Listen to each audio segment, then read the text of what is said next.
Severen Podcast Land. This is your host, Severen Henderson, back again for another episode of Department 3C Presents, a podcast connected to fire. Before we get into the episode for full and the start and all that other good stuff, today was supposed to be an engineer episode, kind of fire engineers. I had a bunch of guys I invited to come through and talk about I don't want to call them struggles, but just their experiences being an engineer on the Chicago Fire Department. But I only shot at a 25% clip, so in some worlds that closing rate would be good. In this situation, not so much. Like I always say, trying to wrangle podcast guests is like trying to wrangle stray cats. It's like you want to give them kibble, you want to offer them milk. I offered these dudes something to eat, offered them drinks, and they still just looked at me like, meow, and just kept going. So we have a guest that we had before, came back again. We have Darrell Payne. I think you were an engineer the last time you were on the show. Is that correct? I believe, I'm pretty sure I was. We could have looked and did our little bit of homework to find out. But yeah, I should remember when I got made engineer, but like I say, it's a haze today. It's a haze, okay. So what we are going to do today is kind of switch it up a little bit of what we were going to talk about, and we're going to talk about different stuff. We still going to do the engineer talk. You're going to tell me what it's like being an engineer on the Chicago Fire Department, all that other good stuff. And then the second part of this episode, we're going to talk about entrepreneurial journeys. I know that first time you were on the show, we were interviewing you when we talked about your real estate endeavors and everything else. Well, this time, you're going to talk to me about all the stuff I got my hands in. That's right. But at the same time, we still going to talk about you. It's all about the guest here. And in addition to that, me and you spoke another time. You thinking about starting a podcast with your son. So yes, this is kind of getting your feet wet, getting your chops up, getting all that good stuff together so you can pursue that venture if that's what you choose to do. So sounds good. With all of that being said in the intro, DP, how are you today, sir? I am awesome. I have no complaints. I've been busy as always, constantly moving, constantly running. Nothing changes in that regard. Still don't know how to say no and turn down opportunities, waiting for the next best thing. But it is what it is. Life is good. No complaints. That's all what we're going to talk about in the second half of the episode. So, DP, just engineer-wise, tell me the difference between being an engineer and being a firefighter here on the Chicago Fire Department.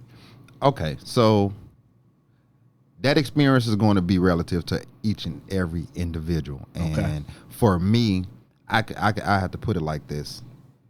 I am, in my heart, I'm a truck guy with a squad mindset in the engine's body. In the engine's body, right? Or in the engine's role. In the engine's, as far as being on the engine, a firefighter on the engine's body. So you mean I'm actual physical body? Yes, I'm a slender guy. Who like to break shit. And love tools. So when you put all that together, I'm not doing none of that now. Now I just drive. So it's like extremely difficult for me when I first started. But what I've learned, that any opportunity that you have, there's additional opportunities on top of it. And what I've learned watching the fire from the outside, it is so much going on, and you can get learning how to read a building. Firefighters say they read buildings, but in all honesty, they read buildings for 5 seconds and then they go inside or they go to work. So the amount of time they actually have to read is very, very short. Yeah. But I'm outside for the entire incident, and it's so different. Like I can honestly see the building will actually talk to me. So with all that being said, as far as how my makeup is as far as being a firefighter, what it's actually training me to do is to be, I think, a pretty decent officer once that opportunity comes around. I see fire differently. Now, that's something I never thought about that makes total sense as far as what you just said, being an officer and kind of seeing the fire different. That I never thought of it like that. The way our promotions go, I don't even know if I'm ever going to be an officer, but that's neither here nor there. It's going to happen. That's a conversation for another podcast, another time. Now, speaking personally for myself, the department I was on before I got here, we didn't have promoted engineers. We just had a rotation. Today is your day to drive. Today is your day to be on the back step. Today is your day to be behind the officer. Everywhere else, on the box for your medics. Oh yeah, what did we call them back then? Oh, we called them squads back in Ohio, but squad knob. It wasn't as glorious as it is now. It was a whole different thing. Wow. But the thing about it is, as far as pumping fires, I remember I got to pump a fire and it was actually not a bad time. I mean, I got the rig there, I got it in place, I got it in a good position. We had to go to work pretty tough there. So whereas here we just got a ton of people throwing fires there, we only had a few guys, and so guys had to come out and had to change bottles, had to wipe bottles down. And our bottle changing process was totally different because we had Scott versus MSA. Okay. So it was a little bit different. But I did appreciate getting the opportunity to do more than just go inside all the time. Now, going inside is fun. It's the bee's knees. It's what's up. And another thing you said you got the slender body frame. Most of the good truck guys I know are slender guys. Like my old captain, he's a chief now. He was a slim guy. He was a great truck guy. Guys I work with on my old company, they all the skinny guys. In fact, everybody there was pretty much. I think I was the biggest muscle wise person there. Okay. And yeah, they was all pretty good truckers. That's shocking because I really think of especially great pipe guys being able to maneuver themselves into situations or into positions, into locations to best throw water at the seat of the fire. Yeah. And I done seen guys go up attic ladders with 2.5 inch lines, and I just couldn't see a real big guy being that successful at doing it that way. Yeah. I have a lot of benefits being my size, being on the roof, and that's the one thing that I'm gonna miss the most about being on the truck. I realize now, being an engineer, I would never see roof work again, and that brings a tear to my eye. Not unless you're teaching. So unless I'm teaching, yeah, we can take it back to teaching, and teaching is a gift. When we were at the academy together, and I had an outstanding time there with you. In fact, we were together on a lot of evolutions and everything. No doubt. So, I like teaching. Teaching is fun to me. But speaking of being on different positions on the apparatus, when you come to a different city, it's like now it's even different fighting the fire from a squad standpoint, because before I was on a truck. I've never been assigned to an engine. I fought fires on engines here, but I've never been assigned. And funny story, I remember the first time I was detailed to an engine, and what we do here is not what I'm going to do. They take the detail guy and they put him on the hydrant. I disagree with that. I think the detail guy should be second up. Now, I know you don't want to give him the pipe. That's fine. I'm with that. But putting him on the hydrant, that's the most important job. That's the job I want my senior guy to be on. I know, like I said, I don't want to take firefighters' pipe time. I know what it's like. I agree. And I mean, I'm already out on engines as it is, but that's the only good job. I don't want to take dudes shine. But at the same time, that hydrant job is for real. So they put me on the hydrant, and I hadn't made a hydrant since the academy. Oh, wow. And so while I remembered what to do, I almost drowned myself. Because it was cross-threaded and the water was just flying in my face. The guys was laughing at me and pointing at me. Awesome. And it was awesome.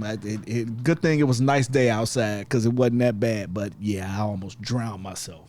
So that's the benefit of being an engineer coming from a truck. So I came from truck 24.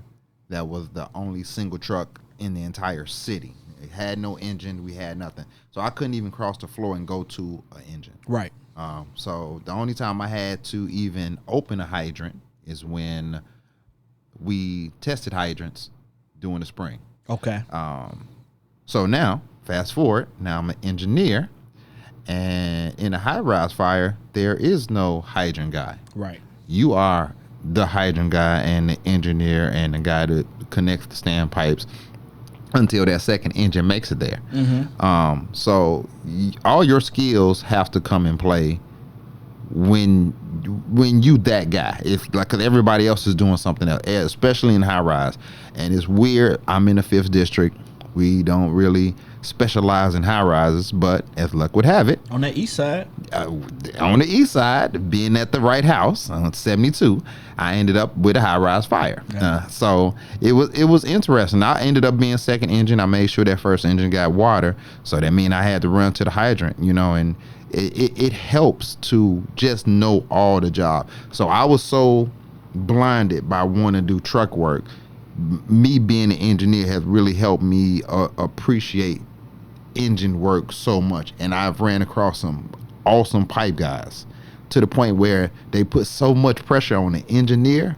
It's amazing. Okay. They get off the rig, they have their shoes on their shoulder, they in the building, they done drop the wire at the door, and they still waiting on you to connect the hose to the back of the engine. Now for the layman, explain what the shoes are, please. So 4 lengths of hose to make 3 horseshoes, and the horseshoes are basically set up so that you can throw them on your shoulder and they flake out or expand out without turning into spaghetti as we run towards the fire. Okay. Thank you.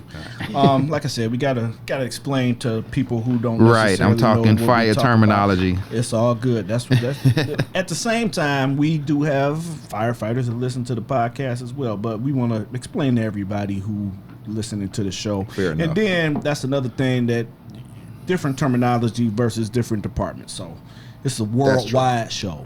That's true. This is top flight security of the world, Craig. That's right. The world. So I'm gonna just switch up a little bit of what I do. Usually I just sit and am curious about everything.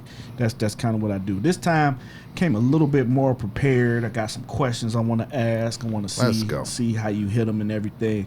Now we're just talking about your Chicago fire career. We're just talking about being an engineer, being a firefighter, being a truck guy, all that other stuff. So fair enough. What's one thing you wish you had known when you began your career?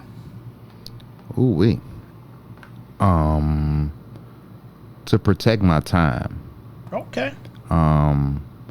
You get on this job, and one of the biggest benefits is the way our schedule is set up, and you take it for granted at the beginning, and you start second jobs and third jobs and second hobbies and get obligated to a bunch of stuff, and the things that's most important to you kind of get left in the in by the wayside to a degree. So when I first got on the job, I spent so much time with my son and so much time with my niece, so much time with my daughter, just a family as a whole. And I started chasing dollars to a degree, and I started chasing more knowledge when it came to the fire service. And the next thing I know, my time wasn't mine anymore. Ooh. So that protecting my time is something I wish I would have been a lot more active in doing in the beginning. Okay, we're gonna get into that on part 2 with that. So, what's one of your biggest failures in the service, and what do you think you learned from that mistake? Biggest failures? Wow. It's not that I'm thinking that I'm great. I'm trying to figure out which one I want to talk about. It's always fun to talk about our successes. Oh, yeah. I'm just trying to figure out which failure do I talk about. Okay. Biggest failure. Okay. Well, because I learned from everything. So, okay. I'm on a truck. I'm driving. I'm the senior guy, and I'm that guy on truck 24 at that time, at that period of time. We catch a fire. Like people expect for me to do what I do on the roof. I take the saw up there. I'm ready to get it. And for some reason, my saw is burning through the roof as opposed to cutting. And I'm like, what's the problem? You got a lightsaber up there. Exactly. I'm in there like Luke Skywalker. There you go. So I am very ineffective. So what I figured out was my blade was actually, my chain was on backwards. Okay. Yep. Now, I'm mad at the guy who did the inventory. So I jump onto the ladder. I'm in the alley. The ladder's in the alley. And as I'm coming down the ladder, it kicks out. Now, the benefit of being a slender, somewhat agile guy allowed me to jump off that ladder back onto the roof before I plummeted down a story and a half. And I took the weight off, and then somebody came and healed the ladder, and I went down. I knew I had to get right back on the roof, go back up, yada, yada, yada. So, multiple things from that failure. One is, don't ever get so upset where you lose your focus on what the hell you're doing. Ooh, That's one. That's one. That's life. Ever. Thank you. Never. Two is take the responsibility. Even though I did have somebody else doing the inventory, that's always my tool. Mm-hmm. So even after he did the inventory and checked it and marked it as good, it was my job to check it. Mm-hmm. So that was major for me. And that was something I had to learn. Because as a senior guy, you'd be like, okay, well, the new guy, you check it, and that's your job. You do the inventory. But any tool that you're responsible for, especially one that you're going to have to use, that it's going to be that tool that's helping you do your job. Right. You even if you have to follow up behind that person, you do what you got to do. That was a major lesson to learn. Very sound advice. I appreciate it. And the third one, don't jump on a ladder that's on asphalt or concrete unless somebody is healing. Now, this is coming from someone who instructed in ladders at the academy. Yeah. So I should know better. Yes. But again, lost my focus. Okay. Keep your focus. Cool, calm, collected. That's part of what Department 3C stands for. So cool, calm, collected. That's right. I need to take that advice myself. And I need to chill out. So thank you for that. What's some advice that you would give to someone wanting to pursue a career similar to yours? Now, engineer, not talk about firefighter. We gonna skip past firefighter. We do have a test coming up. Yes, we do. We're gonna have another episode about that and talk more about all that good stuff. But for now, I'm just talking about straight engineer. It is difficult to say straight engineer. Just get in the books, and what I mean by that, get yourself familiar with the orders. Of course, if you're looking specifically for engineer, there are certain orders that you will look at. Mm-hmm. There's a specific engineering order. You need to know standard lead outs. You need to know the engineer's manual, the driving manual. Hopefully you have an idea about the rules of the road for Illinois. And I say that jokingly, but if you done drove on Chicago streets in the last decade, that is a fleeting skill. Yes. Oh my God. It's like, if I could lose road rage, I would probably be right under Gandhi, because it is miraculous, the idiocy that I see on the streets. Yes, nobody knows to pull to the right. They pull to the oh my God, which way they go. That's a podcast by itself. You know what's a podcast here in Chicago by itself? And I asked my buddy who's from Chicago and he's been driving here his whole life. I'm like, do y'all know you're supposed to move to the right for sirens and lights? Do you know you're supposed to move to the right for a car that pulls up on the left lane is the passing lane? That's correct. Nah, what's that? And I said, what? You ain't learned that in driving school? Nah, I ain't never heard of that. That is driving 101. That's one of the people I invited here. I wish they were here to defend themselves. Driving 101. It's probably best that he's not here. Because that would be a problem. But that's the thing, that it's like when you get on this expressway and oh my God. And I do a lot of driving and I drive back home, and the cars with the license plate from Illinois never get over.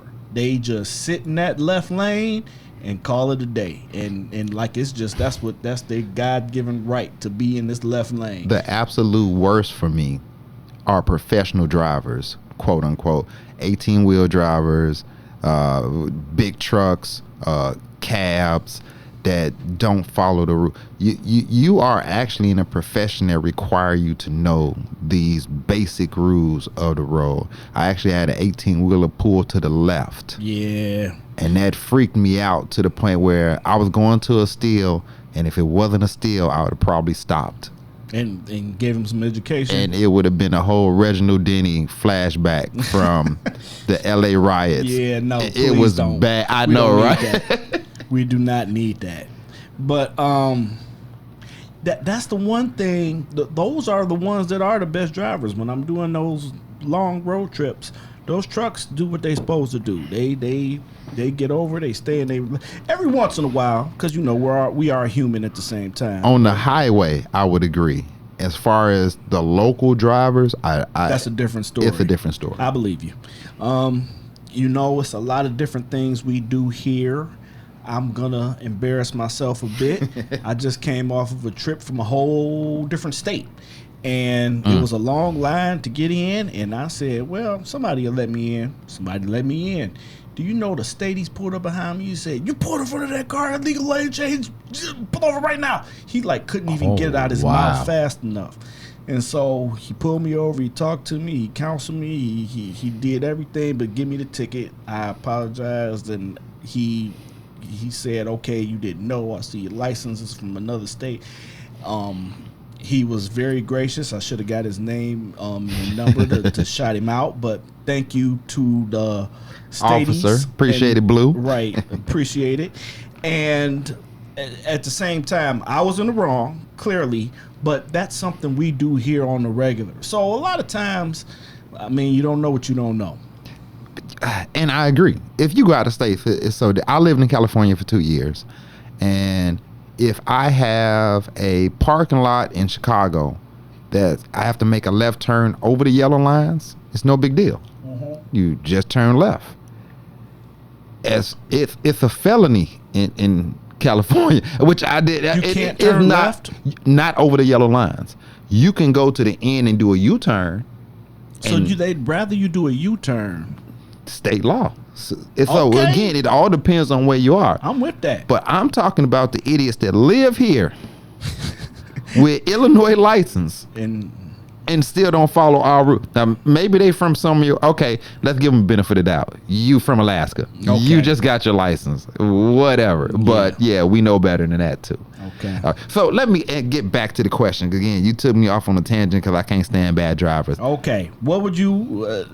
Become a good driver. Yes. I took that for granted that I was actually a driver on the truck, and how easy it was for me to transition from the truck to the engine.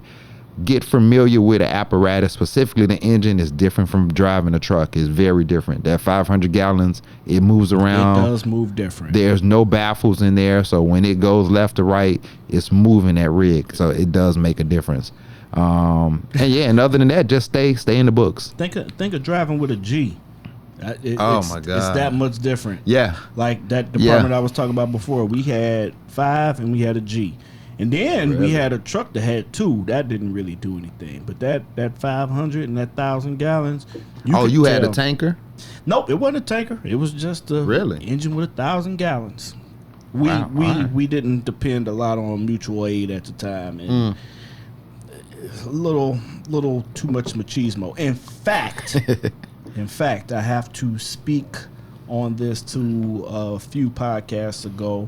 The former chief of that department, he was up here visiting with me, and he was on the podcast. And we were talking about kind of how some of the crazy things that we did that aren't necessarily the things that you want to do. It's like God protects babies and fools, and ain't none of us saying wah. So that's right. We just a bunch of idiots. The term I heard was accidentally successful. There we go. What are some of the best resources that have helped you along the way? Oh my God, mentorship. Those that did it before me. I'm real big on that. Anybody you want to shout out in particular? My guy from Truck 24 when I first got on the job. Lieutenant Hicks. He retired on me way too soon. Hardy knows, even though I gave you all different type of hell when I was there. I appreciate what you taught me. Tony Hart's, who's lieutenant now on truck 34, used to be Tower 34. But you throwing them out there like that? Hey man, I didn't do it. You got to blame the city. I'm just saying. You bringing it up like that's a sore subject. I'm just calling it what it is. We don't like to talk about. Okay, I don't call Actually, Willis. we do like to talk about sore subjects. So yes, I don't call Willis Tower Willis Tower. I still call it Sears Tower. So let me go back. Well, that's the Tower whole city. 34. That's the whole city. Tower 34. The lieutenant on the third shift, Tony Hart. Shout out to Tony Hart. Now, hold on, real quick. You want us to evolve and drive in, but you still gonna call that Sears Tower after the Willis family paid all that money? I know, right? It's hard, man. It's hard. It seems. I'm just saying. That's a sore spot to me too. Too many companies are taking over landmarks and sticking their names on it. No, that's another story. That's another story for another time. But your former company is now the Tower. FedEx? No. Truck 24. Truck 24. Yeah. Well, you know what? I still like Truck 24. Okay. Tower 24, I'm sure it has its advantages. I never had a chance to see it. I was gone by then. Mm-hmm. But no, it was something special about Truck 24. At the end of the day, like I say, because it was the only single. It was the only single truck house in the entire city. That was pretty dope. So that was extremely dope, and we got that work. As far as second truck up to anything, we did the job. I have seen some questionable. I was about to go a lot more aggressive on that questionable second truck work. Cause definitely the second truck is you got to give a second means of egress to them guys on the roof. There you go. And if that don't happen, I'm gonna say there should be a conversation at the end of that incident, no matter what. I've had a lot of those conversations. So and I just leave it at that. But it's way too frequently that we have our mindset on being first, and when that's not the case, we have a problem switching to that second position, and then we got to do better. I only feel like I haven't been everywhere, so I can't speak for everybody, but I only feel like there's certain companies that do that. So I could agree. We won't get into that. Right. There was something that I wanted to say about. I lost the thought. We were talking about the difference between towers and trucks and engines and all the other stuff. That's okay. It'll come back to me along the way. But did you get to shout out everybody you wanted to shout out? Yeah, I don't think I left out nobody. Tony Paston, who's actually in the academy getting made right now. Okay. He was my cook, but he was a go-getter when the bell rang and he had fire behind it. So that was awesome, man. And even the guy that came after me. I don't remember what it was now. Teddy Bowden, Rob Wilson, Rob Williams, Chase, all you guys, y'all made Truck 24 fun for me, period. That's what's up. I was going to say I never got a chance to work on the truck while I was I still am a firefighter. But Squad guy. Sorry. I never got a chance to work on there. But I did get the opportunity to work on Ambo 29. And at the same time, the guys knew I was a firefighter, and they showed me everything on the truck. That was one of the new trucks at the time. They like I said, they showed me everything. Yeah. They were real nice guys. They let me climb up to the roof, play with it, put it up, put the outriggers out. They let me do everything. And so if it was new, that mean it was, and I was a little bit shift after I got there. Yeah. Okay. Yeah. So yeah, it was a little bit after I got there. Yeah. Because they had a old E1 when I first got there, and then it was the new rig, and they was out playing with it, and they let me play with it too. So ironically, the rig that I had at my house that I came out the academy that I went to, which was Truck 59, they had the same rig brought to Truck 24.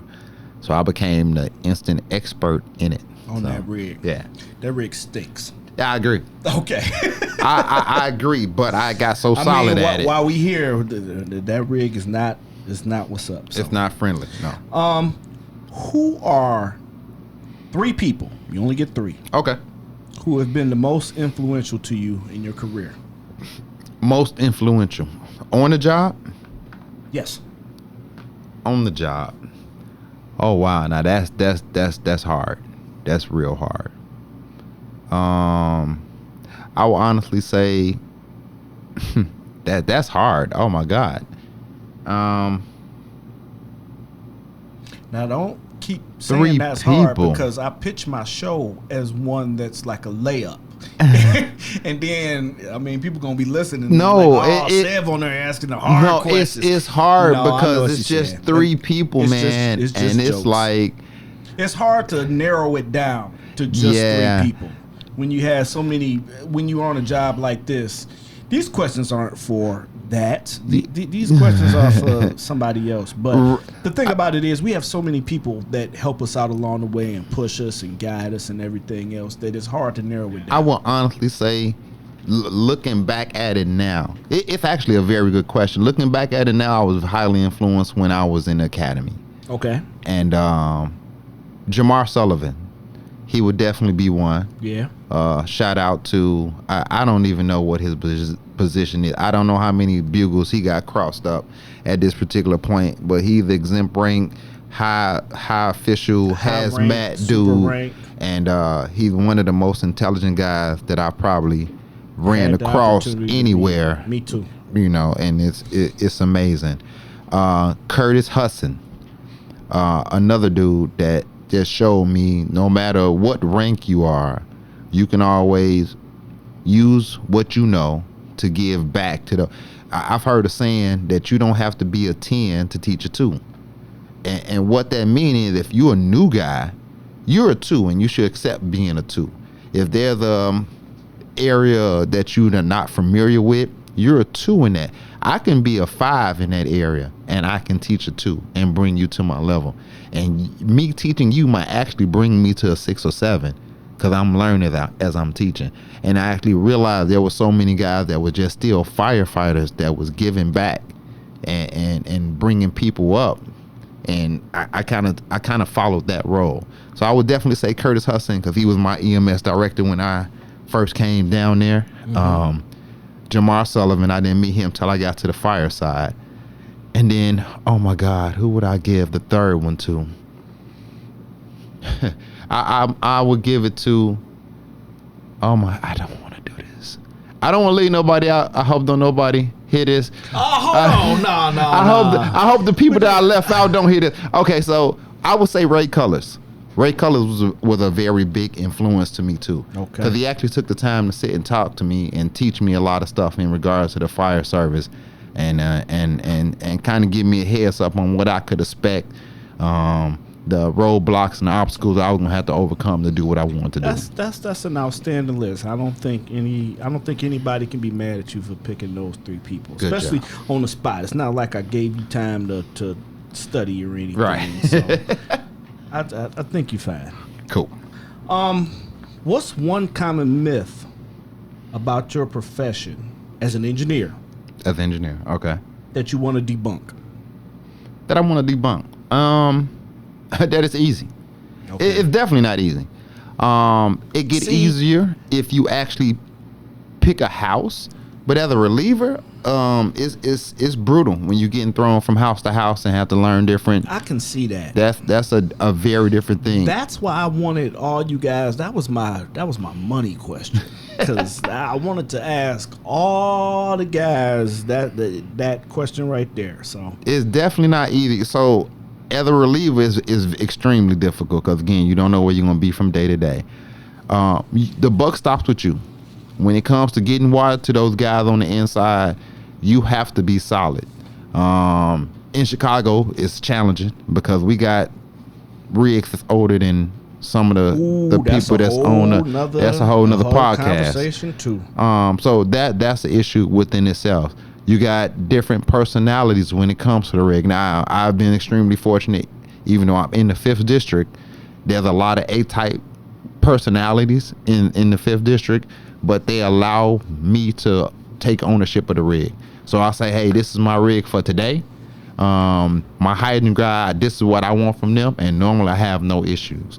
And again, it's been so seldom I don't even want to even bring it up. But I've had a couple people say, this is what I'm going to do. and I have to make adjustments to that. But at the same time, I will have a conversation after the fact and let them know, hey, I'm in total disagreement with your tactics for whatever the reason is, because it's just, you have to take ownership of that rig as an engineer. Officer has responsibility of the company, but that rig from A to B and the water going from that engine into the building, into the building, that's all you. That's all you. So the buck stops with you. You may have an officer that don't know how to pump, so he can't really tell you. He can't help you. May not be familiar with the rig. There's a lot of stuff going on. God forbid you're a reliever and he's a reliever. You don't know where you're going. He don't know. It's a lot of challenges when it comes to being an engineer. And that first 10 minutes of the fire, we're working, like running around, connecting hoses, pulling 4 inches. I never leave my hydrant guy out on a limb. If you going 200 feet away from my rig, you best believe I'm humping hose with you, period. Because my most important thing is, if my guy's in the fire, you got to have water. Right. Then you're responsible for communication. You got to let these guys know, hey, I do not have a positive source. Don't go too far in, or hey, go and fight that dragon because we got water. Okay. So now, this is the last one I'm gonna hit you with. Okay.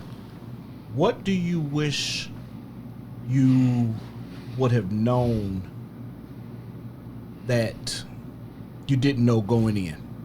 Engineer. That's just engineer today. What I wish I would have known, I would say, I was, again, with the mentors that I had, I was pretty well versed when it came to engineering. So, and I say that for this reason. My goal when I exited the academy was to become an engineer. Okay. Like, literally, I knew that I was going to do that. Okay. So, even the first house that I was at, they did 4-man watches, which was, not necessarily common. So they did 4-man watches, and I would take the first 2 every night. No, I take that back. I took the last 2, and that allowed me to study. So I would literally study every workday, the last 2 watches of the night, because I knew I wanted to do that. And I always talked to my engineer that was at that particular house. Shout out to John King, who's now retired. And one of my classmates from high school, he was an engineer that turned into a lieutenant. He's a captain now, captain of Engine 72. Shout out to Gary Brooks. And between them 2 guys, Darrell Moore, it was just a bunch of engineers that really, really helped me. Barry Mitchell. It was a lot of guys that really got me. I was pretty well versed. So I really, no surprises thus far. Okay. Well, yeah. That's what's up. What we were going to do, we're going to switch up a little bit. Okay. This episode and everything that you said was so good and so poignant. We're going to leave this as a solo. We're just going to talk straight about all your engineering and all that other good stuff. We're going to save that other conversation for a whole entrepreneurial stuff. The entrepreneurial stuff. That go on for days. For a whole another episode. So fair enough. I feel... I knew you was gonna bring it, but you did such a great job in answering everything that this is an episode within itself. I'll take it. I don't want to take away from it by putting something else on top of it. I'll take it. So what I would say real quick is there is an engineer exam that is definitely being brought up. The conversation is out there. Start looking over those orders. There's actually an entire new engineer's guide manual that's out there now. Get familiar with it if you're interested in actually making that move. Don't do it for money. I can definitely tell you that. It's if you like the position, if you like the house that you're in, it's going to be hard for you to make that type of transition. The last thing you want to do is go from getting up in the morning looking forward going to work every third day to it feeling like some type of task or drudgery. I would definitely say really, really think about it. If that's part of your career path, do it. If you're not if you're not 100% sold on it, you know, again, my transition was my problem. I honestly fell in love with being at Truck 24, and then the transition over to being an engineer wasn't that I didn't like the job, is I missed my guys. So that was a hard part for me. But now I'm all in, and I'm still relieving. I'm relieving by choice. I could easily get a house. I have enough time to get a house if I want to. I like relieving because I get to see everybody. Everybody say, you put in for anything? Nope. Why you ain't put in for nothing? Because I wouldn't be able to see you if I put in. You know, so that it pretty much breaks down that way. Don't do it for money. Start studying now. Don't wait till the last minute. Learn the math. It's not that hard. It's nothing but addition and very little multiplication. There's no calculus in it. And at most, they're going to have about 10 to 15 questions on the test that's even math related. So that's it. That's it. Okay. Well, thank you so much for coming on and discussing all those topics with us. And if you would like to know more about taking a test even to come on to be a Chicago firefighter, please contact us. We have multiple ways for you to get at us here at Department 3C. We have a website, email address, info@department3c.com. I can give you some information there. You can follow us on all social media platforms at Department 3C. And we look forward to helping you out any way we can with your transition to this great career. Yes. And then some years down the road, you can even be an engineer if you want to as well. So, all right. Become part of the family. Exactly. Thanks for speaking with us. And with that being said, we'll get out of here. Be good. Bye.